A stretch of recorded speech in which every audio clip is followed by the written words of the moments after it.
Toku Secrets is a podcast run by the Anime Secrets website. Check us out at animesecrets.org for more anime, video game, tokusatsu content. Remember to follow us on Spotify, Apple Podcasts, YouTube, or wherever you listen to podcasts today. Tokusatsu, taking the form of many shows including Super Sentai, Kamen Rider, and Metal Heroes. And today, a group of fans come together to review it for you as Toku Secrets. Hey guys, and welcome to another episode of the Toku Secrets podcast presented by animesecrets.org. I'm your host, Boken Silver, Nathan Basa. And today, just after we have finished reviewing Gridman the Hyper Agent, we're gonna kind of delving into some unfamiliar territory where we're gonna be taking a look at the anime Quad-S Gridman. We got the whole crew here again. I'm going to let them introduce themselves. Go ahead, guys. No, Pat Chicken Red here. Hey, it's Rizwan, Gokai Red. Anthony Kyoryu Green. All right. So Quad-S Gridman, this it is a seasonal anime. It is only 12 episodes long, which is why we're going to be able to cover the whole thing in this one podcast. It aired from October to December of 2018. It's considered an adaptation of Gridman the Hyper Agent. I'm not sure. I don't think it's considered a direct sequel or not. It's a hybrid of three different things. It's an adaptation, sequel, and a using of assets from canceled sequel shows that Subaru wanted to work on themselves. Yeah. It does have a connection to Gridman the Hyper Agent, though, because Hikaru Midorikawa, he returns to voice Gridman. He voiced Gridman in the original series. Riz wanted to say something about the studio that was responsible for this. You can go ahead and say, Riz. So, Quad-S Gridman is made by Studio Trigger. And for those of y'all who are back at home thinking, God, I know Studio Trigger, but what did they do? Well, they are well known for bringing some very beloved anime to the big screen, such as Kill la Kill, Tengen Toppa Gurren Lagann, also known as Gurren Lagann in America. They did Darling in the Franxx, they did Little Witch Academia, and quite honestly, they're one of my favorite anime studios of all time. They also did Promare, which really good movie if you haven't seen it already. So, Studio Trigger is the one that's bringing us the quasi-adaptation sequel thing of Gridman the Hyper Agent. And I am super excited because Studio Trigger did some really good work. I would say Gurren Lagann is in my top 3 favorite anime of all time. Facts. I guess it's lucky that a lot of the in-house people at Studio Trigger grew up major fans of this show, because this is why they chose to do this. It was a fan. I know. It was a fan-motivated project by the in-house people. And it shows. Yeah, and it really it showed. does. I was about to say, they really, really did a good job on this. Yeah, definitely. I can't think of a single time I've watched Studio Trigger and been disappointed by them. That's pretty cool. I should watch Star Wars Visions. Yeah, that's the other thing. They also did some, I think, 1 or 2 episodes of Star Wars Visions. Oh, I didn't know that. Episode 3 and 7. That's cool, actually.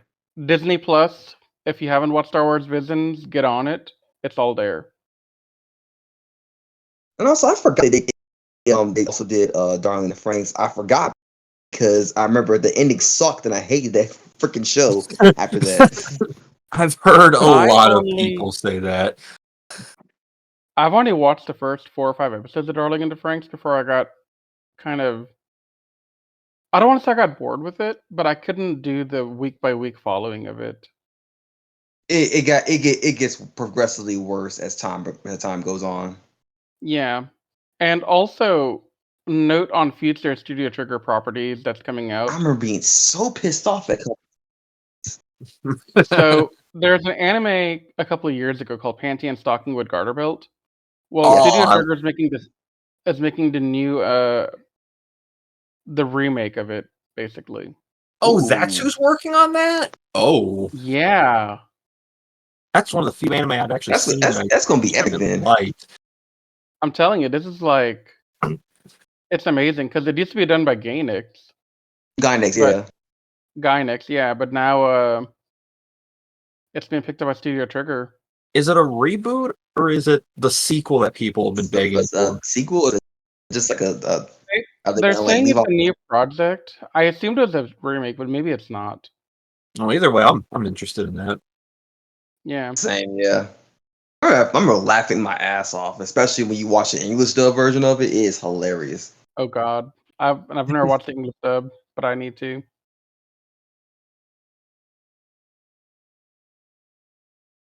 Because I know that I know Christopher Sabat voices Garter Belt. I forgot who voices voices Penny and Stocking. I think one of them might have been Monica Rial, but I'm not sure. Monica Rial did Stalking, and Sammy Marazzi did Panty. That's And actually yeah, That's that who has that been was. done. Yeah, I just wasn't sure if it was one or the other. I didn't forget which one it was, but yeah, they killed it. That was funny as hell. Yeah. They kind of moved back to Quad S Gridman. There was an English dub that aired on the Adult Swim's Toonami block in 2021. Patrick, you were saying that there's some key differences between the dub and the Japanese version, or something like. Most of them are, oddly enough, references to Syber-Squad. 'Cause, I mean, what do you think the SSSS in the title is a reference to? Yeah, I don't think I need to spell that out for you. One of the big things is Alexis Careb's voice actor Barry Yandell. I'm not sure if he's anybody you're familiar with. Tried to mimic Tim Curry's Keelacon voice as much as he could. It's not like a one-to-one, but he tried to do something interesting with it, and he also dropped Keelocon's iconic meat things tag, which is how he always referred to humans in Syber-Squad.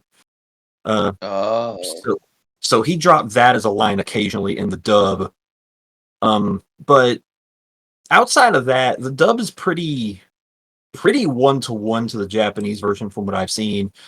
There's just a few more references to Syber-Squad because this show is already littered with references. I mean, wait until I get to the Neon Genesis kids. Those guys are literally a Syber-Squad reference and a half.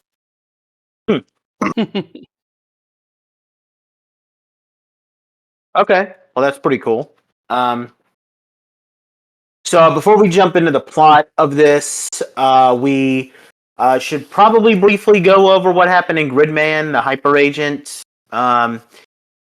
Pretty much the whole series was about a group of 3 tech-savvy teenagers teaming up with a hyper agent called Gridman to protect the computer world from an evil demon called Khan Digifer, which they did. They defeated him at the end of the series. Yay. And there was also some really annoying kid named Takashi that we absolutely hate.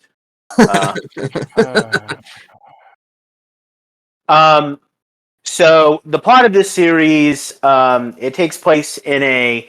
Okay, I'm probably gonna botch this name. A fictional Japanese city called Tsutsujidai, where we meet a teenager with amnesia called Yuta Hibiki, who meets the hyper agent Gridman in an old computer, which does look pretty much like junk from the original Gridman Hyper Agent series.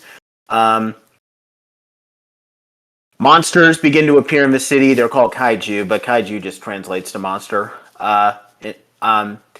He gains the ability to merge with Gridman and fight them. Now a big difference between this and the original Gridman series is that while the original Gridman was like, had the action scenes like confined to, the computer world. Here, at least as far as it appears, it's Gridman fighting in the actual city. He actually grows to a giant size to fight the monsters. And when he defeats the monsters, everything kind of goes back to normal, but people forget about the monsters. And if someone died in a monster attack, people just forget that they exist. So Yuta fights against these monsters. He has two friends, a girl named Rika and a kind of a nerdy friend named Utsumi. And there's a group of other hyper agents called the Neon Genesis Junior High people, which have the ability to transform into weapons for him. And we later find out that all of this is pretty much being done by a digital immortal called Alexis Kareb, who basically he is immortal and he wants to basically just get entertainment by, creating negative emotions in people. So he's manipulated this girl named Akane into making her own world where she's loved by everyone, and she creates the monsters for him to bring to life. And they want to, kind of destroy, they want to kill Gridman. And yeah, it's the final bit is a little complicated with how it is, but pretty much, that's the basic gist of the story. Alexis Kareb, though, is probably Alexis Kareb. I'm going to say is a much more interesting villain than Khan Digifer, just because he comes off as like this calm and gentleman-like person, kind of like how Palpatine kind of comes off as like this nice and caring person who's manipulating Anakin before he eventually kind of turns into like the evil Emperor that we know. So yeah, Alexis Kareb is pretty great, but we could just jump in with the review segment. I just wanted to briefly bring that up. Anybody want to, start with talking about like what they think of the plot overall? I'm going to start off with something that kind of bridges the gap between the Hyper Agent and SSS Gridman. There was pretty big, ample opportunity here to make direct references to Naoto, Condensifer, Takasi even, but we never get any reference or callback to those characters. And honestly, there are so many points where I was like, okay, in the origin story of Gridman, it'd been great to hear, oh, Gridman once before, maybe in a different dimension or whatever, maybe a different timeline or whatever, some different world. And they had to defeat Condensifer, but now they have to defeat the kaiju threat over here. But they never really explored that. Like, it's a loose sequel, but the stuff that happened prior in the old series never really came out here. And I get why, because the original Gridman to Hyper Agent was in the 90s. This is in 2017, 2018, I think. Yeah. Yeah. So there's a bit of a time gap there where nothing came for Gridman really. And to try and reference the old TV show when all those kids that watched it are probably all grown up and not interested anymore. I could see that being a reason to not reference it, but I think a couple of callbacks would have made this even stronger than it was. I like this a lot. There are some callbacks, but they're very, very subtle. One of the big ones, there's a couple of notable ones I can bring up real quick. In episode 6, there's this guy that went into the junk shop to buy an electric keyboard at Rika's shop. That guy was voiced by Naoto's actor. He did have a voice cameo in this. Oh, that's cool. Okay. And in that same episode, that kaiju girl who was talking to him on the train, explaining to him that Akane was the bad guy and what she was doing and everything, that is Annalises II. And she is the daughter of that music monster in that episode where they invaded the electric keyboard, the music shop where they were. Oh, I spraying- remember that. Yeah, Yeah. I mean, for the fact that like he didn't that Takashi didn't like the fact that like people were playing piano or whatever, and I was like, really, dude? Yeah. Like, yeah. I She remember that came episode. back. She came back to help Gridman as a thank you for saving her father from that time. And in the headphones where she was playing music for Yuta to wake him up, that was the keyboard instrumental version of the original Gridman theme, which was the song they used to purify him in that episode. So that whole episode 6 was just a major throwback to the original. Okay. I can see that looking back at it. But I think a lot of the reasons why they didn't call back to the original show that much, and it's something I'm kind of okay with, is because they wanted this show to stand on its own 2 feet without leaning too much on the original show. Because I felt like when I first watched this, I didn't watch the original Gridman. So when I watched this one, I didn't have any of the like the little Easter egg I had from the previous show. But now I watch both, and I'm like, oh, I have references now. Now I see what stuff from the past. If I watched Gridman the first time and then watched this, I was like, oh, I remember that, or I remember this. Yeah. It's one of those shows that stands on its own 2 feet, but if you've seen the original show, you catch a lot of stuff that the show kind of rewards you for. Yeah. Mm-hmm. Like, I'm not gonna lie, when I first saw Caliber, Yeah. I kind of wondered, would he be Naoto or one of those characters from before? Yeah. I mean, I was thinking that too, actually. would I have liked to have seen Naoto, Ippei, and Yuka kind of make a cameo again, or at least be acknowledged? Yeah, but I guess for modern kids and people over here in the United States, those references would have just gone completely over everybody's heads. Oh yeah, 100% would have. This is Yeah. mainly for us, the people who watched Mhm. the 90s Gridman. Yep. And I get it, we're not the majority by any stretch of the No. imagination.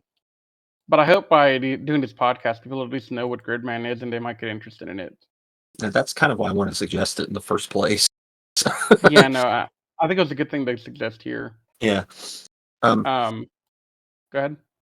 No, I was about to say you can keep going, Grizz, because I know that you, before we started talking about this, you kind of sounded excited to talk about this. So I wanted to know what your thoughts on this show were in its entirety. Yeah, so the things I liked about Quad S Gridman over the original Gridman, this wasn't as episodic as the original. There was a loose story that was kind of following through, and you're trying to figure out Akane's backstory. You're trying to figure out how are these kaiju threats work. What's the deal with crap? I'm gonna blank on the kid's name now. Who? The kid who's the kaiju. Oh, Auntie. Auntie. Yeah. Yeah. Yeah, like there's a lot of intrigue and build up and story points that go from one episode to the other. The only episode that made me want to like yell and do my typical Riz rant was the dream episode. I hated that episode. Really? I like that episode actually. I didn't like it. It was one step away from being a Calypso. Yeah, I could see that. Like it wasn't a Calypso because it wasn't rehashing old footage. It just took the footage from before, reanimated it slightly differently with different dialogue, and passed it off as something new. I thought there was enough differences to where it didn't really bother me too much. Yeah. I mean, I guess I'm just being nitpicky, but I'm not a fan of Calypsos, and when I see anything that can kind of start resembling a Calypso, I get offended.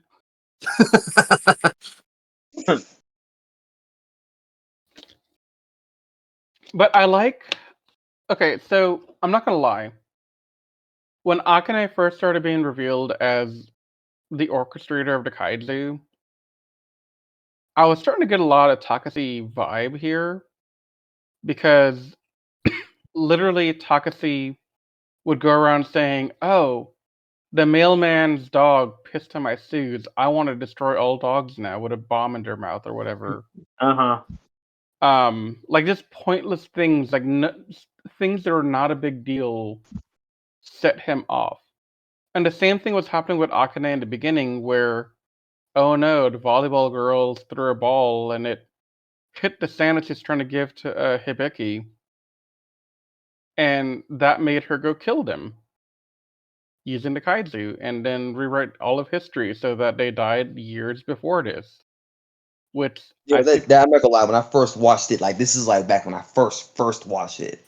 I got so pissed at that too. I was like, "Are you serious? Did you just really just murder a girl because her sandwich got knocked out? Really? Like a hot dog sandwich? Really? Really? Really?" yeah. Also, what's with the hot dog sandwich thing throughout the series? I'm guessing that might be like a Lexi type of thing because like I have never seen that type of sandwich before anywhere. it looked good though. I'm not gonna Yeah, lie.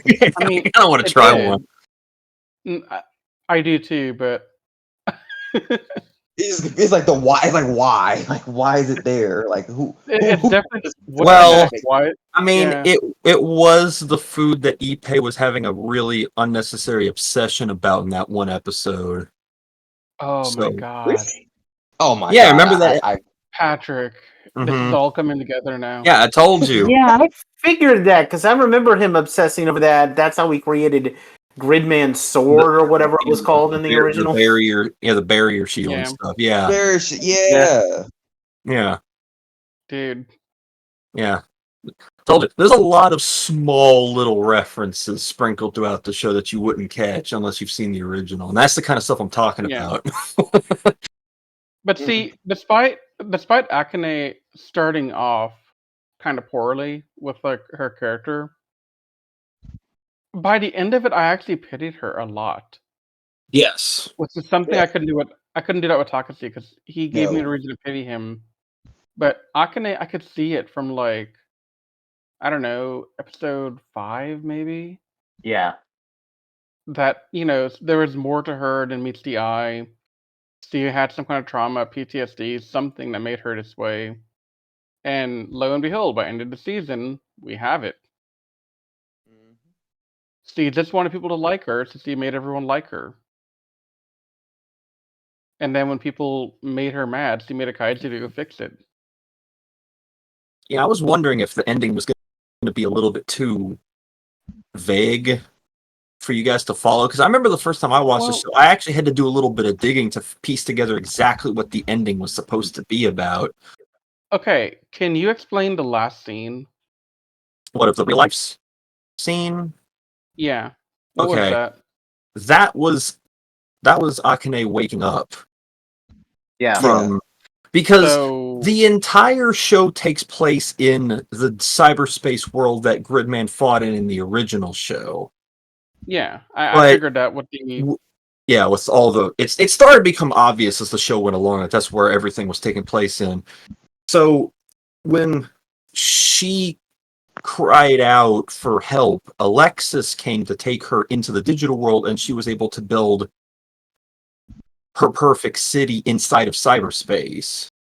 Mhm. So she was basically dragged, I don't know if physically or mentally, into the cyber world, and then that was her waking up after she willingly left. Yeah, that And makes sense. it also kind of hints at who she really is in the real world. Because if you look at her outfit, she is who Rika was in cyberspace. And That's what I was kind of thinking. Yeah, and that leads into a whole other spiel about everything. Like, what was it, episode 10 or something, where she said junk belongs in the trash or something. So where was Rika living? In the junk shop. She was throwing away her old self, her real self, or Yeah. something. And it's like there's a lot of crazy layers like that to the ending, where.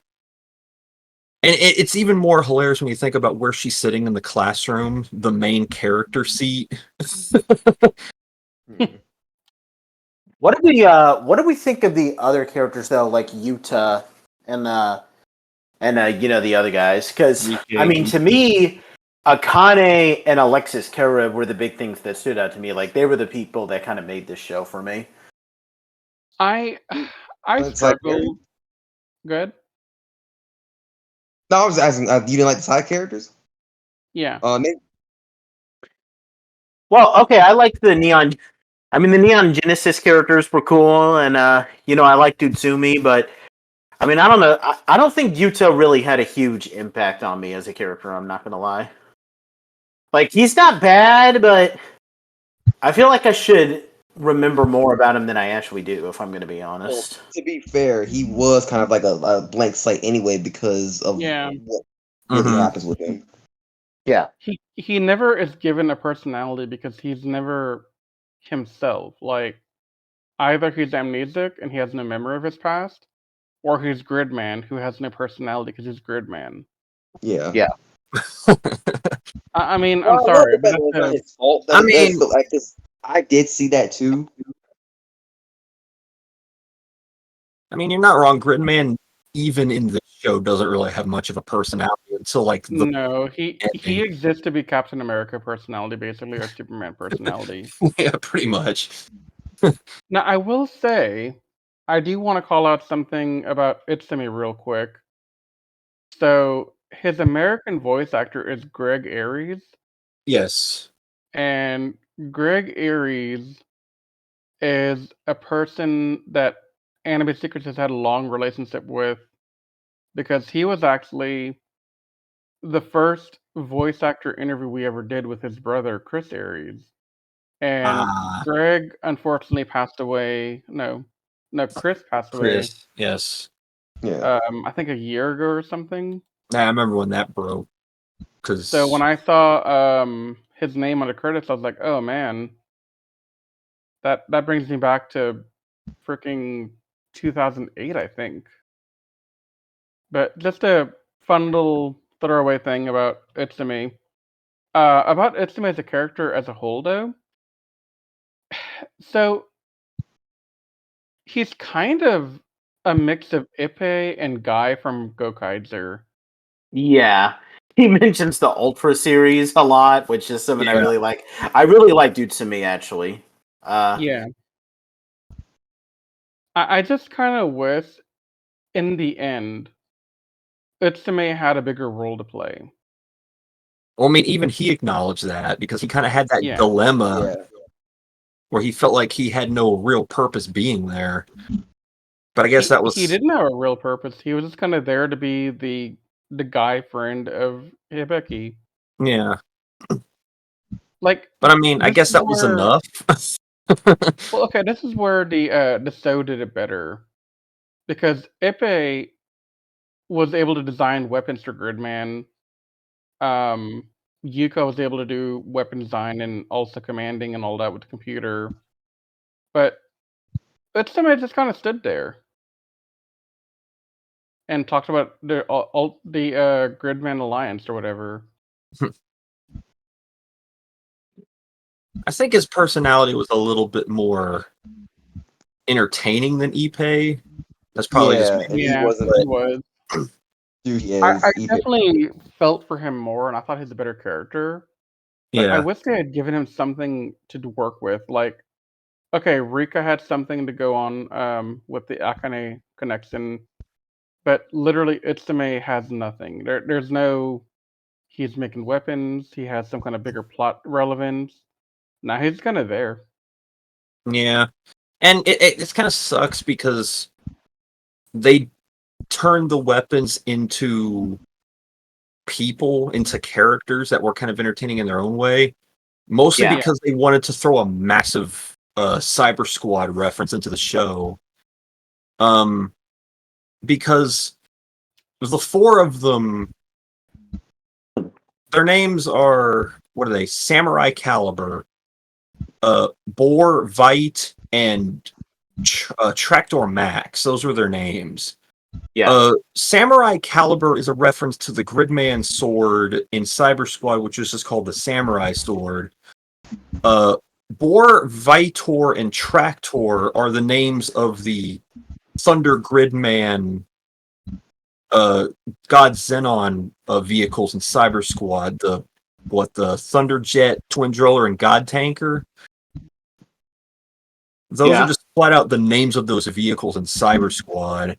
And just like Syber-Squad, they enter the computer themselves to not necessarily become the vehicles, because in Syber-Squad they piloted the vehicles, but those four were just a massive reference, and it's cool, but it does take away from what Utsume could have contributed to the show in some way.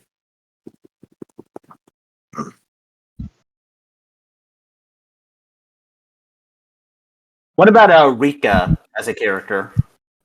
I love her. Yeah. Yeah, I she's like a great character. I like Rika Rika. is very realistic, and I like that about her. Yeah. That's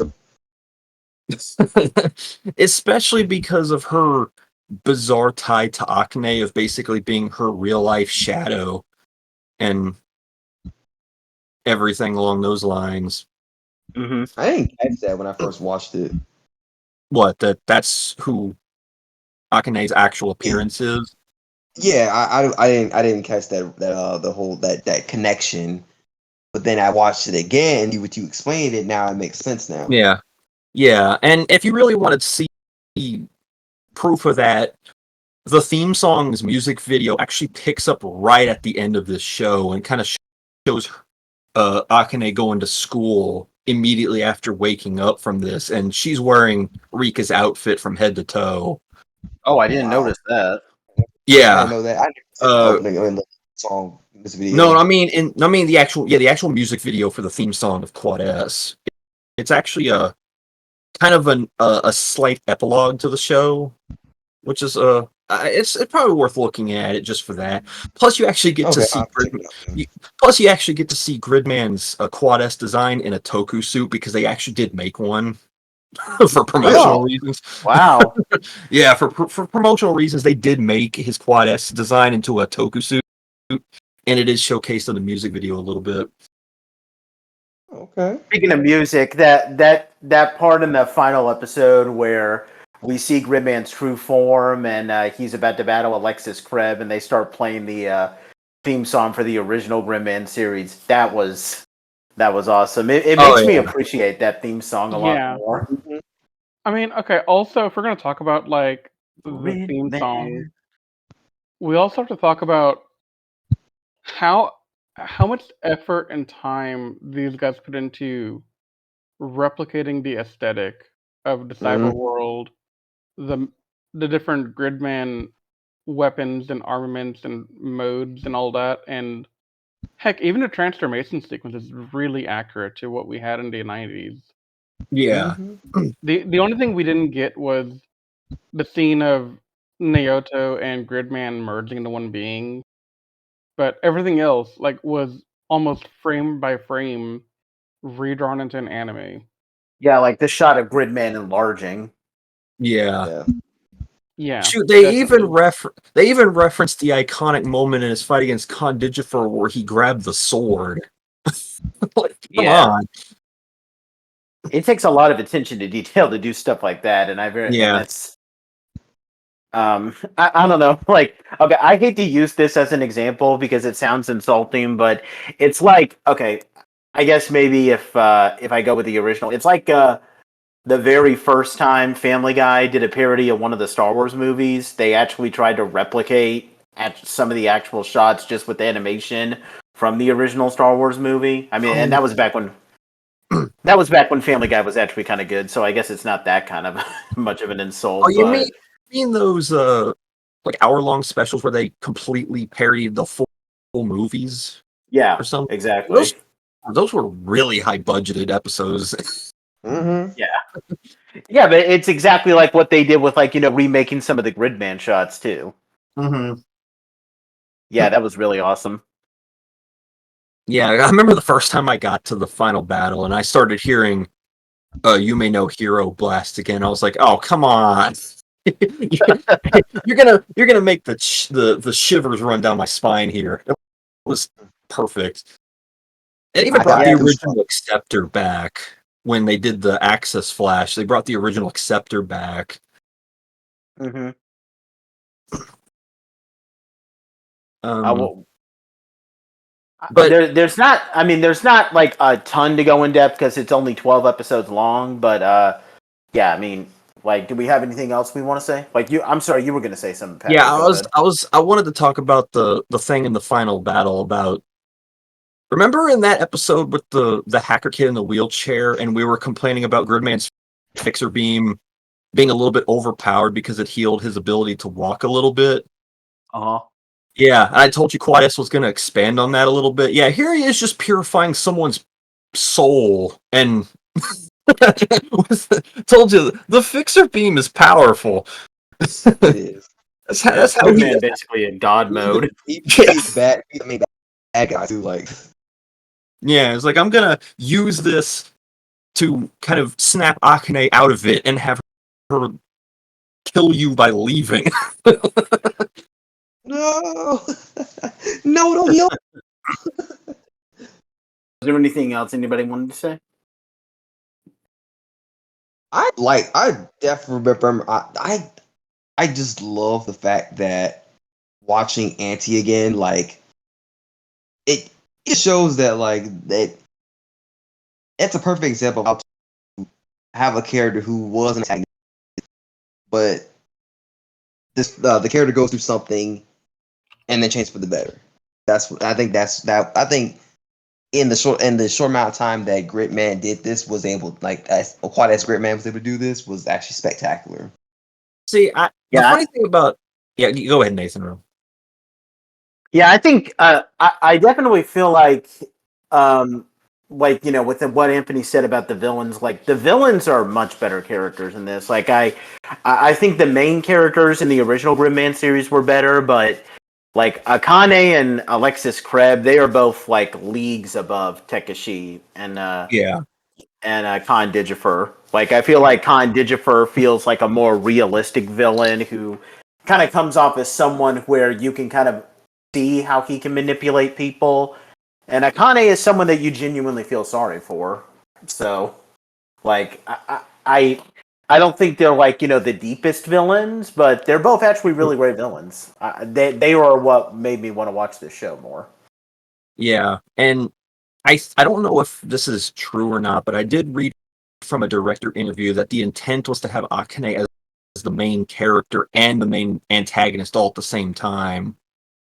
So, because it was meant to be her story and about like her struggles and how Gridman was trying to save her life, and the other characters were kind of just there to be his support more than anything else. So it was probably intentionally done that way. Because when she went into cyberspace, she kind of designed everything to be in her favor. So in her own head, she was her own main protagonist. Yeah. But it's a pretty meta approach to writing a show. Because how many times have you seen a show where the main antagonist was actually the main character? I can't think of any off the top of my head. No, you got me there. Yeah, exactly. And that's why it's so bizarre that the villain actually gets way more characterization and development and all this stuff in the main heroes. I mean, we did just watch Geki Ranger, which gives the villain more developed than any of the main Funny heroes. But yes, but at the same time, that also didn't feel intentional. That just felt like it happened by accident. Exactly. I'm sorry, Riz. I stole your thunder. I took a jab at Geki Ranger again before you. Now I gotta find a way to give it stab.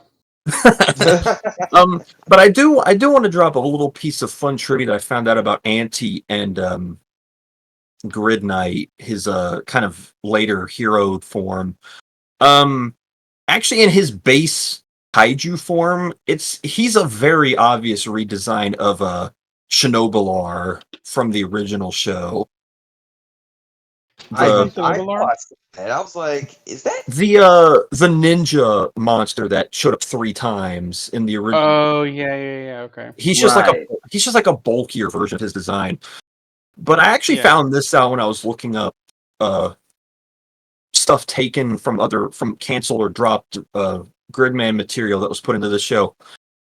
Grid Knight was actually a concept that was pitched for the original show that was dropped halfway through production, where there would have been an episode where Takashi and Condigifer would have tried to copy asset data from Gridman, and Takashi created his own acceptor and became a purple evil Gridman called Grid Knight that would kind of be his in cyberspace kind of reoccurring enemy that showed up from time to time to fight alongside the monsters.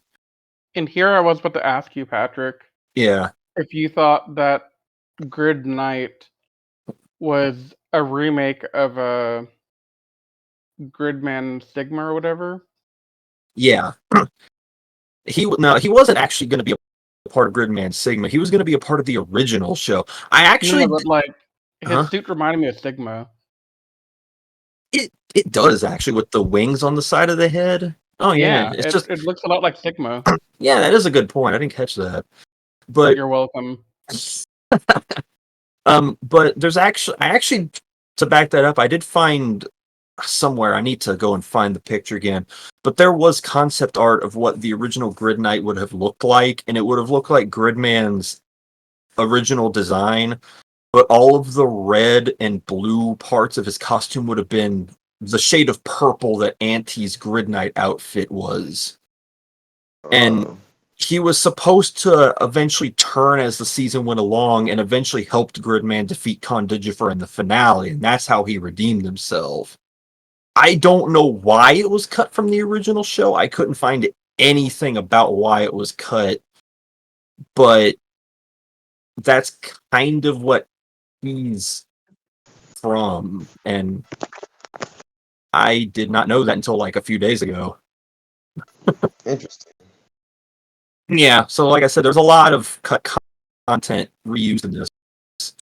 Like Alexis and Akane were supposed to be, I believe, the main antagonists of Sigma, and Yuta was supposed to be Ippei's new friend in, I think it's supposed to be Sigma, because they reference a show called Gridman F, but I don't know if this was like the actual name for Gridman Sigma, or if it was like another sequel season that ended up getting canceled. But apparently Ippei was supposed to go to a more high-end high school, but he failed his entrance exam, or Nato and Yuka passed it, so he had to go to a different school. And he met up with a guy named Yuta, who is Gridman's partner in this show.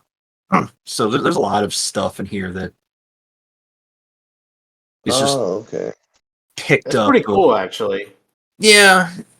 It's fun when you do a lot of behind-the-scenes digging like this. Yeah. And Quad S is a really, really fun show to examine behind the scenes like that, because there's a lot of stuff cut out from Gridman and the canceled sequel shows that never happened.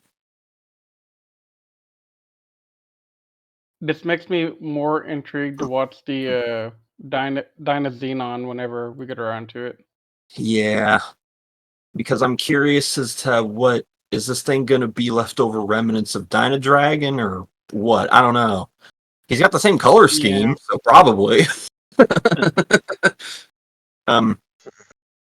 But yeah, if we want to go to a close, I was gonna say, I feel like we need to make Patrick sit down and write up a podcast just going over the Gridman history and talking about the different properties that could have been in a more organized manner, because I think we need that. I probably should do that, because I have a lot of this info kind of like stored in places, because No, you have information I couldn't have found. Like, I was looking for something while you're talking, and I was like, I don't know where he got this from. I don't know where he's getting this from. I'd never heard of this. Yeah. Patrick is just a Gridman aficionado at this point, and I don't know what to do about that. I mean, when you like an IP enough, you're gonna find this information eventually. Oh yeah, I mean, it's like us in Sentai and Rangers. I mean, Yeah. the four of us know more about Rangers than most people would ever need to know. Yeah. But if we want to go to closing thoughts now, I'll Yeah. start. I kind of did hype this show up a lot when we were going over the original show because I did feel like this improved on what the original Gridman series tried to do in many ways, specifically the villains. Because I made reference to the fact that out of the 3 shows that we've had that involve Gridman in some capacity, the original show did the villains the worst. And yeah, Akane and Alexis Kerber, the shining parts of this show. On top of the fact that it's honestly quite deep and emotional in a way that the original show just outright failed to be. Yeah. And it also had a really good dramatic twist to the whole idea of what the original show tried to do. And it with it being 12 episodes instead of 39, everything just flowed better on top of everything else. And when I first watched the show, I was afraid that it being animated was going to take away from part of the charm, because I did think that the tokusatsu elements of the original show was one of the things that kept it beloved by a lot of people who've seen it all these years later. But Studio Trigger did an incredible job of animating the fight scenes as if they were people in suits. There was a lot of weight to how everybody moved. I will say, I think that in part comes from Gurren Lagann, because Studio Trigger's Gurren Lagann mech battles are... I'm gonna probably piss off some mech anime fans here when I say this, but I think Gurren Lagann has some of the best mech animated fights. Period. Why would that make people mad? Like that's a Because I know people who are into Gundam fandom might not appreciate that. Yeah, Gundam fandom fans are a little bit. Myself, I would have to agree with you on that, Riz, definitely. And I love Gundam. I literally made like model kits like a few weeks ago. No, I know. I'm just saying. I know I'm going to get some hate mail for this one, and that's fine, but I stand by it. I mean, Gundam fans are very purist-ish, I guess. Yeah. They think that Gundam is... Nathan... Huh? Go ahead. No, I was like, I know. I have a bunch of friends who are big into Gundam too, and I've seen a lot of the turmoil inside of the Gundam community. They think Gundam is like the peak mecha anime series. So I know where you're going with this point. Yeah. Yeah. Like, I don't know if Patrick and Nathan know much about Gurren Lagann, but literally they make mech robots battle other mech robots, and these mechs are bigger than a universe, and they throw galaxies like shuriken. Yeah, that happens way later, but yeah. God dang. So when you can animate something like that, I mean, Gridman's trivial at that point for them. Yeah. I know, but still, they didn't have to actually, because there's some monsters where, like, the first monster he fights, the thing has like a really long neck, and the neck never moves. Like, it's a styrofoam neck with a head that would stay stagnant the whole time, like an actual monster suit would. And just like smaller little details like that they had no business doing, but they did anyway. Trying to be like the original show as far as like the choreography goes. Yeah, exactly. Like they have the gall to try to do that. How dare you try to actually be like? How dare you do this good of a job? Yeah. Now, a quick ding in the negative column to Quad S Gridman and by extension, Gridman Hyper Agent.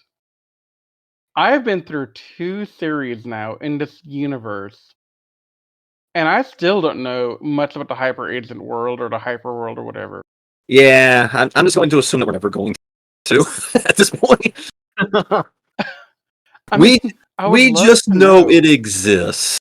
Just like how Nathan has described the angel world in Ghost Ager, how we know it exists but we never see it. Yeah, think of it like that. That pissed me off too. It's like if Ghost Sager had any kind of like redeeming qualities, if that would have been redeeming quality, that would have been it. But they never did it, so I was like, wow, Mhm. they did Mhm. ruined me for that. Just like you emphasize you want to go home, but it's like we never see the home that y'all want to go back to so bad. Yeah, I mean, at least like in Ginga Man, like, you know, with them wanting to get back to the Ginga Force, you see what their life was like in the Ginga Force before they got blocked off. But there's a good reason for them not going back because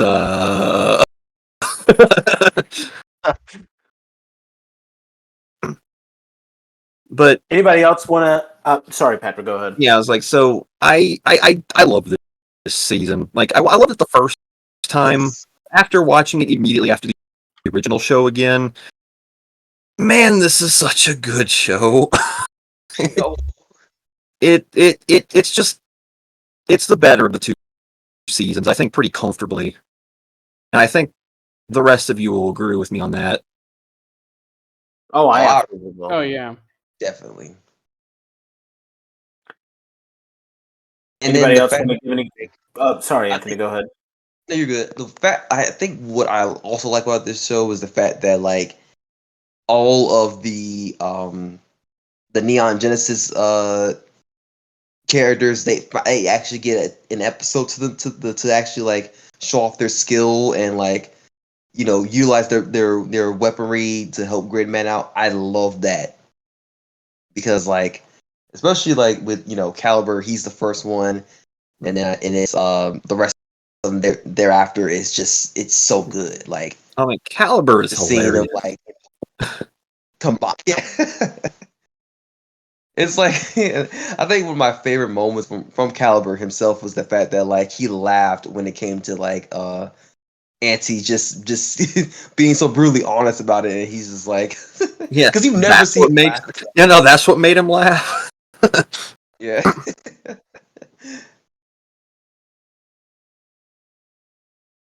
Did you want to add any closing thoughts, Riz?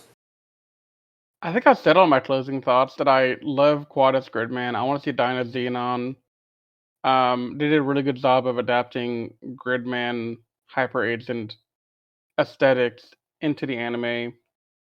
Uh, the villains are much better here than they were in the original, but the characters in the original I feel were a little bit stronger than what we got here, with the exception of Rika. Mm-hmm. But that's to no Yeah. fault of Hibiki at all, because he literally was dealt a bad hand with amnesia and then becoming Gridman, who has no personality. Yeah, can't really hold that against him. No, Yeah. I'm not gonna hold that against him. That's not it's not fair.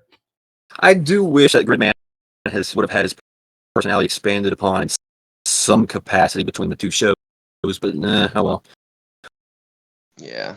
Guess I'm just gonna have to accept that he's just your stereotypical super morally righteous hero and leave it at that. Yeah. I guess the best way to wrap this up is how each of us would what we would give it out of 10. I'm personally I want to take off some points just for Yuta not being the best main character, but even with those points taken off, I'm still looking at a solid 8.5, possibly 9 out of 10. Yeah, it's a Yeah. Go ahead. solid 9 for me. Yeah, I'm going with a 9 here. I can overlook some of the Yuta character development issues because of the amnesia story and the eventual I am Gridman thing. That's fine. I'm not going to hold that against the character because that's what the intent was here. The intent wasn't to have a spectacular character with a lot of development. We had Rika for that, and we had Akane for that as well. So I mean, I'm okay with how that what turned out. Also giving it a 9 because I can't give it a 10 because we don't get any information once again on the hyper world. And I want info on that. And when I get info on that, I might have to bump it up to a 9.5. But it Maybe also someday. Maybe was someday. one day. Look, What we about have you, Anthony? I'm definitely gonna give it a solid 9 too. It was so good when I first watched it back into 2018, and it's still spectacular now. yeah. And you were going to say something, Riz. I didn't mean to cut you off.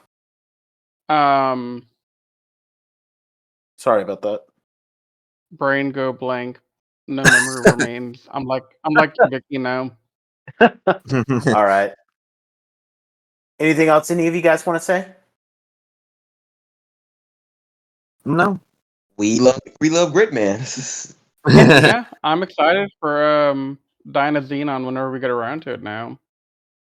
And the Gridman Universe movie, whenever that gets Yeah. subbed in some capacity. Yeah, we need that.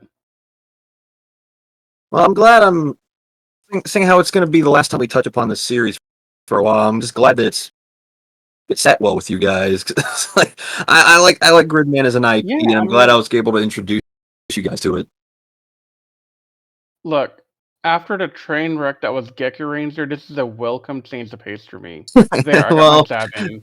Well, we're about to hit another one. Oh yeah.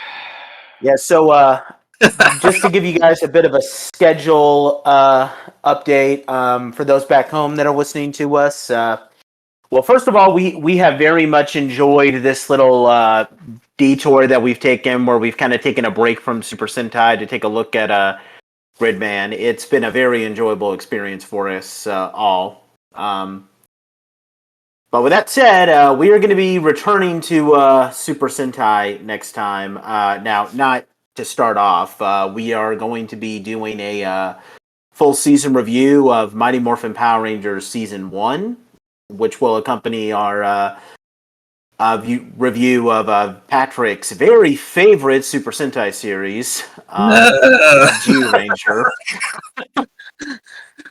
Well, it's Patrick's favorite Sentai in the same way that Rizwan's favorite Power Ranger season is Power Rangers Wild Force. So, I want to review this just so I can roast it alive.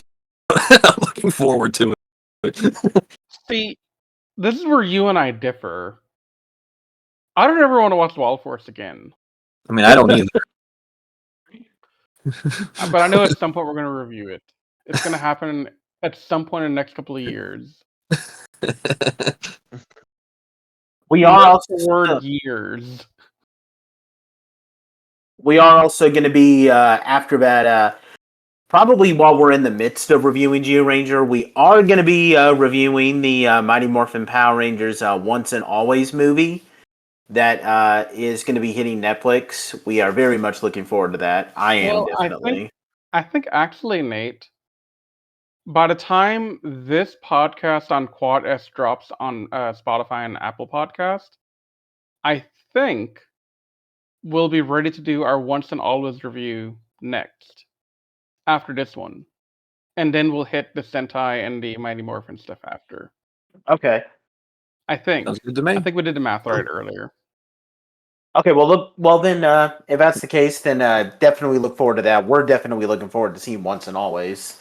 And I will say, on the note of Once and Always, oh my god, that trailer. Yeah. Yeah. I wanted to do a reaction podcast to it, but I also want to hold off until we get to the movie.